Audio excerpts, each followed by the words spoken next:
आप सभी को राधे राधे। आज हम लोग फिजिक्स का टॉपिक गुरुत्वाकर्षण का क्वेश्चन नंबर 55 से करेंगे। इससे पहले हम लोग 55 तक कंप्लीट कर लिए हैं, आज 56 से करेंगे। अगर आप topic Y P Y Q करना चाहते हैं तो आप इसी बुक का प्लेलिस्ट बना हुआ है, उसमें हम लोग बायोलॉजी और लगभग फिजिक्स का पोर्शन कंप्लीट कर चुके हैं, आप वहां से देख सकते हैं। आज का पहला सवाल है 56 नंबर। कहता है दो वस्तुओं के बीच गुरुत्वाकर्षण बल F है। यदि दोनों वस्तुओं के बीच की दूरी को परिवर्तित किए बिना उनके द्रव्यमान को आधा कर दिया जाए तो गुरुत्वाकर्षण बल हो जाएगा। आंसर है इसका ऑप्शन डी F/4। अगला सवाल है 57 नंबर। कहता है निम्न में से कौन सा कथन गलत है। ऑप्शन ए में है कि जी का मान ऊंचाई के साथ परिवर्तित होता है। तो हाँ, जी का मान ऊंचाई के साथ घटता है, ऊंचाई के साथ, और ये ऊपर या नीचे जाने पर जी का मान घट जाता है। तो ऑप्शन ए सही हो जाएगा। और हमसे पूछा है गलत कौन सा है, तो ऑप्शन बी में लिखा हुआ है जी का मान गिरती हुई वस्तु के द्रव्यमान पर निर्भर करता है। तो ये नहीं, ऑप्शन बी गलत हो जाएगा। और ऑप्शन सी में लिखा हुआ है जी का मान पृथ्वी के द्रव्यमान पर निर्भर करता है। तो ऑप्शन सी भी सही है, पृथ्वी का मान जी पर निर्भर, ये द्रव्यमान पर निर्भर करता है जी का मान। और ऑप्शन डी में लिखा हुआ है कि पृथ्वी की गहराई में जाने पर ह के मान में परिवर्तन होता है। तो ऑप्शन डी भी सही है। अगला सवाल है 58 नंबर। कहता है एक वस्तु पर लगाए गए गुरुत्वाकर्षण बल को क्या कहा जाता है। आंसर हो जाएगा ऑप्शन सी वजन। अगला सवाल है 59 नंबर। कहता है पृथ्वी के सतह पर गुरुत्वाकर्षण के कारण त्वरण का मान क्या होता है। आंसर हो जाएगा ऑप्शन डी 9.8 मीटर प्रति वर्ग सेकेंड। अगला सवाल है 60 नंबर। कहता गुरुत्वाकर्षण बल डैश वस्तुओं के बीच मौजूद होता है, परंतु इसे तब तक महसूस नहीं किया जा सकता जब तक कि वस्तुओं का द्रव्यमान बहुत अधिक जैसे ग्रहों में नहीं होता है। आंसर हो जाएगा ऑप्शन बी प्रत्येक और हर एक। अगला सवाल है 61 नंबर। कहता है कि यदि सूर्य पृथ्वी का द्रव्यमान और उसके बीच के दूरी क्रमशः m, बड़ी m और छोटी m और r है, सूर्य के गुरुत्वाकर्षण द्वारा सूर्य के चारों ओर पृथ्वी द्वारा एक परिक्रमण के लिए किया गया कार्य है। आंसर हो जाएगा ऑप्शन ए 0। अगला सवाल है 62 नंबर। कहता है कि गुरुत्व जनित त्वरण को कैसे दर्शाया जाता है। आंसर हो जाएगा ऑप्शन बी अंग्रेजी के छोटे अक्षर जी से। अगला सवाल है 63 नंबर। कहता है कि कौन सा प्लेनेटरी बॉडीज के लिए केपलर के नियमों में से एक सही है। आंसर हो जाएगा ऑप्शन डी। ऑप्शन डी में क्या है, कक्षीय अवधि ग्रह के द्रव्यमान पर निर्भर होती है। अगला सवाल है 64 नंबर। कहता है जब किसी पिंड को विषुवत रेखा से उत्तर और दक्षिण ध्रुवों पर जाया जाता है तो उसका भार होगा। आंसर हो जाएगा ऑप्शन सी दक्षिणी ध्रुव पर बढ़ता है और उत्तरी ध्रुव पर ऑप्शन सी। आंसर क्या हो जाएगा ऑप्शन सी। जब किसी पिंड को विषुवत रेखा से उत्तर और दक्षिण ध्रुवों पर जाया जाता है तो उसका भार क्या होता है, बढ़ जाता है। आंसर हो जाएगा ऑप्शन सी, हमसे डी बोला गया था। अगला सवाल है 65 नंबर। कहता है जब दो अंडों को किसी निश्चित ऊंचाई से इस प्रकार गिराया जाता है कि एक अंडा पक्के फर्श पर और दूसरा तकिए पर गिरता है तो निम्न में से कौन सा संभावित परिणाम नहीं है। ऑप्शन ए में लिखा हुआ है कि विभिन्न ऊंचाइयों से गिराई गई वस्तुओं पर भिन्न स्तर के बल लगते हैं। तो ऑप्शन ए सही है। और ऑप्शन बी में लिखा हुआ है कि दो अंडे टूट जाएंगे। तो ऑप्शन बी गलत हो जाएगा, अंडे नहीं टूटेंगे ये। अब ऑप्शन सी में लिखा हुआ है कि पक्के फर्श पर गिरने वाली अंडा टूट जाएगा क्योंकि एक छोटे समय अंतराल के लिए इस पर एक विस्तृत बल कार्य करता है। ऑप्शन सी भी सही है। और ऑप्शन डी में लिखा है कि तकिए पर गिरने वाला अंडा नहीं टूटेगा क्योंकि अंडे पर लंबे समय के लिए छोटा बल कार्य करता है। ऑप्शन डी भी सही है। और इसमें क्या पूछा है कि किसकी संभावना नहीं है, तो आंसर हो जाएगा ऑप्शन बी की संभावना नहीं है। अगला सवाल है अगला सवाल है 66 नंबर, कहता है जब एक वस्तु ऊपर की ओर फेंके जाने पर अपने शीर्ष पर पहुंचती है तो इसका क्या हो जाएगा आंसर? ऑप्शन बी, वेग शून्य होता है और इसका त्वरण लगभग 10 मीटर प्रति सेकंड स्क्वायर होता है। अगला सवाल है 67 नंबर, कहता है कि कौन सा बल हमारे सौर मंडल की संरचना को बनाए रखता है? आंसर हो जाएगा ऑप्शन डी, गुरुत्वाकर्षण। अगला सवाल है 68 नंबर, कहता है उस वस्तु का द्रव्यमान क्या होगा जिसका भार पृथ्वी पर 196 न्यूटन है और जी का मान दिया हुआ है 9.8 मीटर प्रति सेकंड स्क्वायर। तो जब इसे ये न्यूटन क्या बोलता है, द्रव्यमान जो है पृथ्वी पर जितना भार होता है उसका 1/6 चंद्रमा पर द्रव्यमान होता है, यानी द्रव्यमान तो नहीं बदलता है, भार जितना पृथ्वी पर होता है उसका 1/6 चंद्रमा पर होता है। तो हम इसे क्या बोलता है 196 न्यूटन दिया हुआ है और जी का मान दिया हुआ है 9.8 मीटर प्रति सेकंड स्क्वायर। जब इसे डिवाइड करेंगे तो आंसर आ जाएगा ऑप्शन बी, 20 kg। अगला सवाल है 69 नंबर, कहता है अंतरिक्ष यान के अंदर अंतरिक्ष यात्री डैश वजन महसूस करते हैं? आंसर हो जाएगा ऑप्शन सी, 0। अगला सवाल है 70 नंबर, कहता है कि असमान की ओर फेंका गया पत्थर पृथ्वी की ओर वापस क्यों आता है?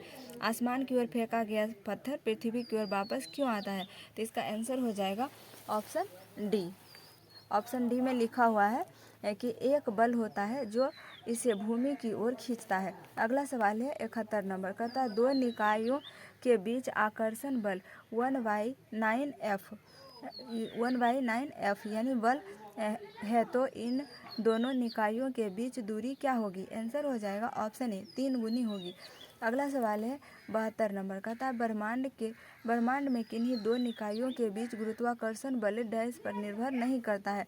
आंसर हो जाएगा ऑप्शन डी, उनके द्रव्यमान के योग पर निर्भर नहीं करता है। अगला सवाल है 73 नंबर, कहता है पृथ्वी की भूमध्य रेखा पर किसी पिंड के भार की तुलना में ध्रुवों पर पिंड का भार क्या होगा? आंसर हो जाएगा ऑप्शन सी, ध्रुवों पर पिंड का भार भूमध्य रेखा पर अपने भार से अधिक होगा। अगला सवाल है 74 नंबर, कहता है यदि पृथ्वी पर आपका वजन 38 kg है तो बुध ग्रह पर आपका वजन कितना होगा? आंसर हो जाएगा ऑप्शन डी, 14.3 किलोग्राम। अगला सवाल है 75 नंबर, कहता है कि किसी वस्तु पर लगने वाले गुरुत्वाकर्षण बल को क्या कहा जाता है? आंसर हो जाएगा ऑप्शन ए, भार कहा जाता है। अगला सवाल है 76 नंबर, कहता है किसी मनुष्य का भार पृथ्वी पर यदि 600 न्यूटन है, यदि चंद्रमा पर उसका भार कितना होगा? तो पृथ्वी पर जितना भार होता है उसका 1/6 चंद्रमा पर होता है। तो ये 600 न्यूटन का डिवाइड करेंगे 6 से तो आंसर आ जाएगा ऑप्शन ए, 100। ये आंसर आ जाएगा ऑप्शन डी, 100 न्यूटन। जब 600 का डिवाइड करेंगे कितना से 6 से तो आंसर आ जाएगा ऑप्शन डी। अगला सवाल है 77 नंबर, कहता है किन्हीं दो स्थूल वस्तुओं के बीच लगने वाले आकर्षण बल को क्या कहा जाता है? आंसर हो जाएगा ऑप्शन डी, गुरुत्वाकर्षण बल। अच्छा, घर्षण बल ऑप्शन ए में लिखा हुआ घर्षण बल हमेशा विपरीत दिशा में काम करता है। और ऑप्शन सी में लिखा हुआ अभिकेंद्री बल का यूज कहाँ होता है? यह वृत्तीय पथ पर चलने के लिए अभिकेंद्री बल का यूज किया जाता है। और ये ऑप्शन डी में लिखा हुआ है यांत्रिक बल बताइए कि यांत्रिक बल कितने प्रकार का होता है? यांत्रिक बल 2 प्रकार का होता है, एक अनुदैर्ध्य और एक अनुप्रस्थ होता है। अनुदैर्ध्य प्रकाश तरंग को कहा जाता है, नहीं, एक विद्युत चुंबकीय तरंग होता है और एक अनुदैर्ध्य तरंग होता है। ये अनुदैर्ध्य तरंग में ध्वनि आता है और ये विद्युत चुंबकीय तरंग या उसे ये विद्युत यांत्रिक तरंग के वेग से वो प्रकाश चलता है, विद्युत चुंबकीय के वेग से प्रकाश चलता है। अगला सवाल है 78 नंबर, कहता है वह बिंदु जहाँ पर एक वस्तु का संपूर्ण भार कार्य करता है उसे क्या कहा जाता है? आंसर हो जाएगा ऑप्शन सी, गुरुत्वाकर्षण का केंद्र कहा जाता है। अगला सवाल है 79 नंबर का था, गुरुत्वाकर्षण का सार्वभौमिक नियम डैश पर लागू होता है। आंसर हो जाएगा ऑप्शन डी, वस्तुओं के किसी भी युग्म पर। अगला सवाल है, अच्छा ये जो ग्रहों के गति का सिद्धांत किसने दिया था? केपलर ने दिया था। अच्छा, पृथ्वी और सूर्य के बीच की दूरी को क्या कहा जाता है? खगोलीय इकाई कहा जाता है। अगला सवाल है 80 नंबर का था, एक वस्तु का भार पृथ्वी पर 600 न्यूटन है, चांद की सतह पर इसका भार क्या होगा? आंसर हो जाएगा ऑप्शन डी, 1000 न्यूटन। यहाँ 6000 दिया हुआ है, 6 से भागा देंगे, आंसर आ जाएगा ऑप्शन डी, 1000 न्यूटन। अगला सवाल है 81 नंबर का था, एक गोल को 196 मीटर प्रति सेकेंड के वेग से सीधे ऊपर की ओर दागा जाता है, बंदूक की गोली कितनी अधिकतम ऊंचाई तक पहुंचेगी भूमि पर टकराने के दौरान? इसकी चाल क्या है? आंसर हो जाएगा ऑप्शन ए, 960 मीटर। अगला सवाल है 82 नंबर का था, गुरुत्वाकर्षण द्वारा किया गया कार्य किस पर निर्भर करता है? आंसर हो जाएगा ऑप्शन ए, वस्तु की आरंभिक और अंतिम अवस्थाओं की ऊर्ध्वाधर ऊंचाई के अंतर पर। अगला सवाल है 83 नंबर का था, पृथ्वी के चारों ओर चंद्रमा की गति के कारण होती है। आंसर हो जाएगा ऑप्शन ए, गुरुत्व बल। अच्छा, ऑप्शन बी में लिखा हुआ है अपकेंद्री बल। अपकेंद्री बल कहाँ यूज होता है? वॉशिंग मशीन में अपकेंद्री बल का यूज किया जाता है, और दूध से मक्खन निकालने में भी अभिकेंद्री बल का यूज किया जाता है, और नाभिकीय बल का वृत्तीय गति में यूज किया जाता है। अगला सवाल है 84 नंबर का था, किसी गेंद को यदि ऊपर की ओर वो 25 मीटर प्रति सेकंड के प्रारंभिक वेग से फेंका जाए तो इसे अपने उच्चतम बिंदु तक पहुंचाने में कितना समय लगेगा? जी का मान 100 मीटर प्रति सेकंड स्क्वायर लिया जा सकता है। आंसर हो जाएगा ऑप्शन बी, 2.5 सेकेंड। जब इसे 25 मीटर प्रति सेकंड को 10 से डिवाइड करेंगे, आंसर आ जाएगा ऑप्शन बी। अगला सवाल है 85 नंबर, कहता है कि ग्रहों की गति के बारे में निम्नलिखित कथन में से कौन सा सही है? ऑप्शन ए में लिखा हुआ है कि एक ग्रह की सूर्य 2 केंद्र बिंदु में से एक में सूर्य के साथ अंडाकार है, तो ऑप्शन ए सही है। ऑप्शन बी में लिखा हुआ है कि ऑप्शन ए ही सही है, एक ग्रह की कक्षा 2 केंद्र बिंदु में से एक में सूर्य के साथ अंडाकार है। तो अगला सवाल है 86 नंबर, कहता है कि गुरुत्व बल डैश के बीच आकर्षण बल द्वारा परिभाषित होता है। आंसर हो जाएगा ऑप्शन बी, 2 द्रव्यमान के बीच। अगला सवाल है 87 नंबर, कहता है 87 नंबर प्रश्न में है कि एफ यानी एफ बराबर जी एम, मतलब जी का मतलब हो गया ये ग्रेविटेशन, जी एम ये बड़ी एम है, उसके बाद छोटी एम, डी स्क्वायर सूत्र में जी को क्या कहते हैं? आंसर हो जाएगा ऑप्शन ए, सार्वत्रिक गुरुत्वाकर्षण स्थिरांक कहते हैं।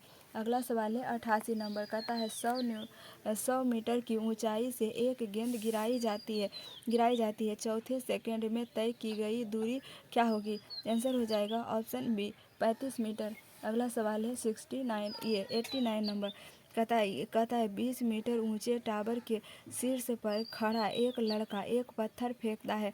मान लीजिए जी बराबर 10 मीटर प्रति सेकंड स्क्वायर है। जिस वेग के साथ पत्थर जमीन पर हिट करता है वह है। आंसर हो जाएगा ऑप्शन 20 मीटर प्रति सेकंड। अगला सवाल है 90 नंबर, कहता है निम्नलिखित में से कौन सा कथन गलत है?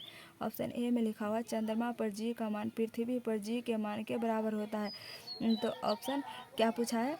गलत पूछा है, तो गलत पूछा है। ऑप्शन सी में तो सही लिखा है, कह रहा चंद्रमा पर जी का मान पृथ्वी के जी का मान के बराबर होता है। और ऑप्शन बी में लिखा हुआ है, ऑप्शन बी में है कि एक दूसरे से 1 मीटर की दूरी पर रखी हुई दो वस्तुओं जिनके द्रव्यमान में किलोग्राम और 2 किलोग्राम है के बीच लागू होने वाला गुरुत्वाकर्षण बल ये 26.68 × 10⁻11 न्यूटन है। और ऑप्शन सी में लिखा हुआ है, ऑप्शन सी में है कि न्यूटन के गुरुत्वाकर्षण का नियम प्रयोगशाला में ही मान्य है, तो ऑप्शन सी गलत हो जाएगा। ऑप्शन डी में लिखा हुआ है कि बल दो वस्तुओं के बीच की दूरी के वर्ग के व्युत्क्रमानुपाती पाती होता है। तो ऑप्शन डी भी सही है। ऑप्शन सी गलत है, इसलिए हमारा आंसर हो जाएगा ऑप्शन सी। अगला सवाल है 91 नंबर, कहता है एक वस्तु का द्रव्यमान 10 किलोग्राम है, पृथ्वी पर इसका भार क्या होगा? आंसर हो जाएगा ऑप्शन डी 98 न्यूटन। इसे जब 10 kg को मल्टीप्लाई करेंगे जी से तो आंसर आ जाएगा 98। अगला सवाल है 92 नंबर, कहता है स्वतंत्र रूप से लटकती किसी वस्तु का गुरुत्व केंद्र कहाँ स्थित है? आंसर हो जाएगा ऑप्शन बी लटकाव बिंदु के ठीक नीचे। अगला सवाल है 93 नंबर, कहता है कि कौन सा कथन गलत है?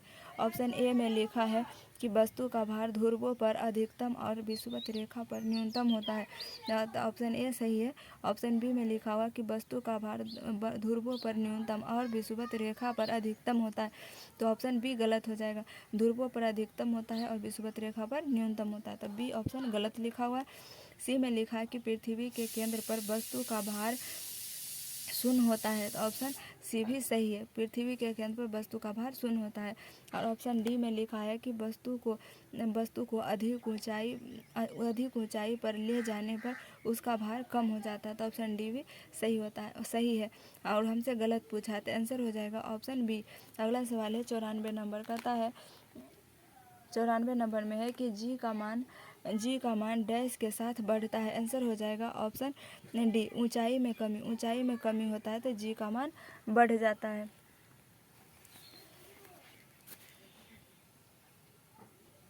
आज हम लोग यहीं तक करेंगे, अगला सवाल कल करेंगे। मिलेंगे नेक्स्ट क्लास में। जय हिंद।